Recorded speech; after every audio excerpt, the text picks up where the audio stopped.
Okay, सो पीछे हमने क्या देखा था कि अपने डाटा सेट, अपने जो लेबल है उसको हमने बुलियन में और इंट में चेंज कर दिया था। यहाँ पे इंट में चेंज कर दिया हमने, ठीक है। अब हमारा नेक्स्ट स्टार्ट क्या है, हमें अपना वैलिडेशन सेट बनाना है। अब हम मेन मशीन लर्निंग के अंदर एंटर करने जा रहे हैं। इससे पहले क्या था, डाटा मैनिपुलेशन एंड विजुअलाइजेशन था ओनली, बस। फिर आप बोलोगे सर तब से हम लोग मतलब ऐसे ही कुछ भी नहीं कर रहे। नहीं, ये भी एक मशीन लर्निंग का पार्ट ही है, क्योंकि हम क्या है, मैंने जैसे बताया था कि पैटर्न वाइज चलते हैं हम, ठीक है। तो उसी के हिसाब से ये नया अगला प्रोसेस है।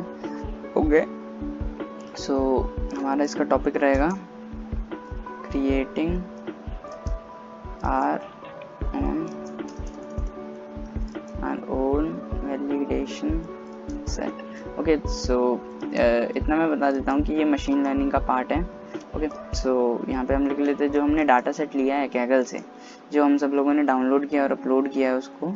ओके, सो उसमें क्या है कि उसमें सिर्फ 2 ही सेट थे जो हमने देखा था। कौन कौन से थे, एक ट्रेनिंग सेट थे, आई थिंक जितना मेरे को याद आ रहा है उसमें मोर लेस 10,000 दोनों में डाटा थे। ओके, सो ट्रेनिंग सेट क्या था, उनका जो रिकॉर्डेड डाटा था, ठीक है। और टेस्टिंग सेट वो डाटा है जो कि लोगों ने रियल टाइम में जो लोग लेते हैं डाटा, और उसका प्रिडिक्शन जो होता है ना, उसे हम टेस्ट डाटा कहते हैं, ठीक है। जैसे कि ये ओके, सो हम अपना एक डाटा बनाएंगे। ओके, यहाँ पे एंटर कर देते हैं, नया कोड शेल आ गया। उससे पहले एक बार ये देख लेते हैं कि जो ओके, सो सबसे पहले इससे पहले हमें ये कंसेप्ट समझना पड़ेगा मशीन लर्निंग का, कि इसका एक मेन कंसेप्ट होता है जिसमें 3 सेट होते हैं। सबसे पहले होता है कोर्स मटेरियल।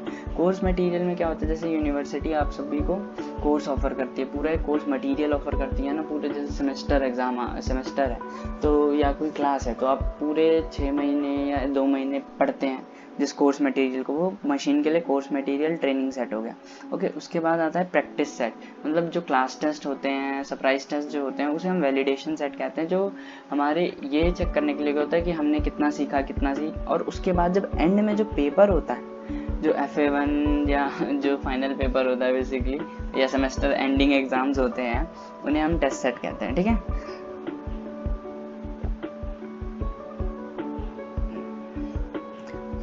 आई थिंक आप सभी को समझ आ गया होगा सही से कि ये सेट्स क्या हैं। अगर कोई प्रॉब्लम है तो आप गूगल पे भी देख सकते हैं, मैं तो यहाँ पे कमेंट तो आप कर ही सकते हैं, तो मैं आपका रिप्लाई ज़रूर करूँगा। यहाँ पे मैं ऑनलाइन हूँ, आप सभी के लिए ही हूँ। ओके, सो अब क्या करना है हमें, यहाँ पे हमारा जो सेट है, ये जो सेट्स हैं, इनको क्या करना होता है, हमें x और y के फॉर्म में लेना है, क्योंकि क्या हर जगह हम फाइल नेम और ये तो लिख नहीं सकते हैं, ठीक है। सो हम यहाँ पे लिख देते हैं x is equals to, x एक वेरिएबल है और y एक वेरिएबल है, ठीक है।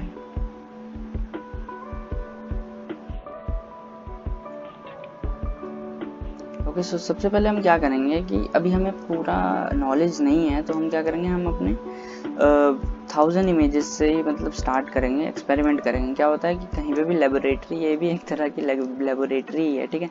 तो बेसिकली हम एक एक्सपेरिमेंट ही कर रहे हैं यहाँ पे।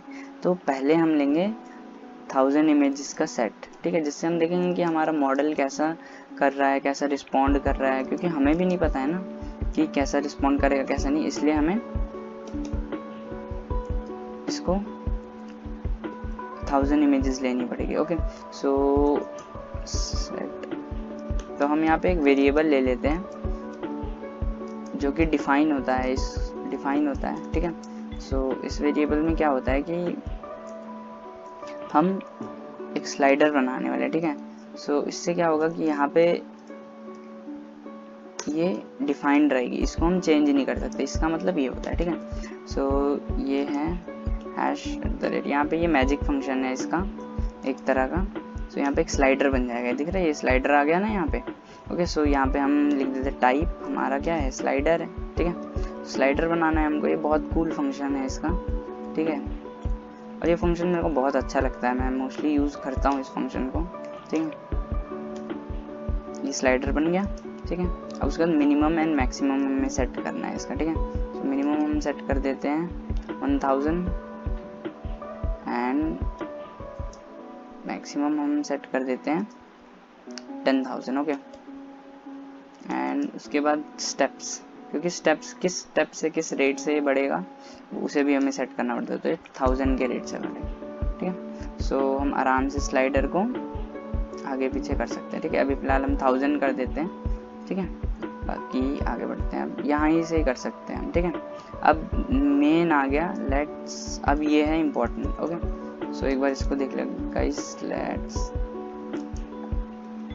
Split our data. जैसे मैंने बताया कि हमारे पास ट्रेनिंग सेट है, टेस्ट सेट है और ट्रेनिंग सेट है बस। ठीक है, तो अब ट्रेनिंग सेट को हमें 2 सेट में बांटना है, एक ट्रेनिंग सेट एंड एक वैलिडेशन सेट होगा। ठीक है, सो कैसे करेंगे हम, sklearn एक लाइब्रेरी होती है। ठीक है, यहाँ पे एक फंक्शन होता है जो कि पहले से प्री डिफाइंड है।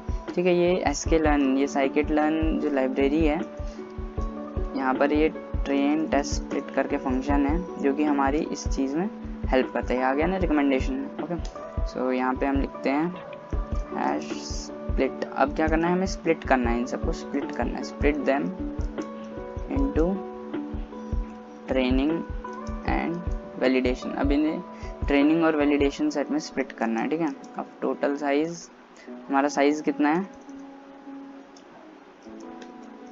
नम इमेजेस हैं जो कि हमने डिफाइन कर रखी हैं ऊपर। ठीक है, अब इसका कैसे होता है, एक्सट्रेन कॉमा एक्सवेल। ठीक है, एक एक्स ट्रेन हो गया, एक एक्सवेल हो गया। ठीक है, वाई ट्रेन हो गया कॉमा वाई वेल हो गया। ठीक है,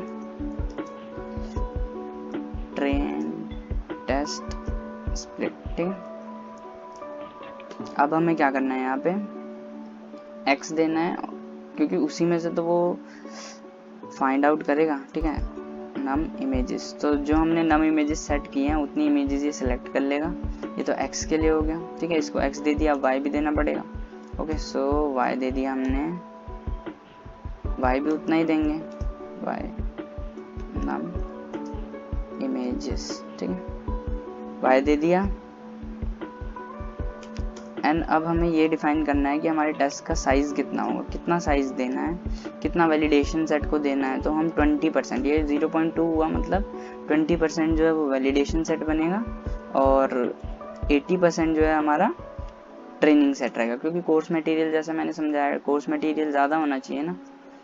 और अब है रैंडम स्टेट। रैंडम स्टेट इसलिए होता है कि क्या होता है कि ये डाटा कहीं अपने आप ही इधर ट्रेवर्स ना हो जाए। जैसे क्या होता है, अभी चला गया, मतलब जैसे कि अभी ये कनेक्शन लूज हो गया, तो क्या होगा कि ये चेंज हो जाएगा। आप फिर एक बार करोगे तो ट्रेन में अलग आएगा, टेस्ट में अलग आएगा, वही इमेजेस ऊपर नीचे हो जाएगी। दैट इज़ वाई ये इसलिए होता है ताकि एक बार शफलिंग होए और उसके बाद वैसा ही रहे नॉर्मल सा। ठीक है, उसके बाद क्या रहे प्रॉब्लम, ओके ये छोटा बाय होगा। Okay bye. ठीक है, एंड यहाँ पे डॉट नहीं आएगा, कॉमा आएगा। ठीक है, ये सब छोटी मोटी गलतियां होती रहती हैं। नम इमेजेस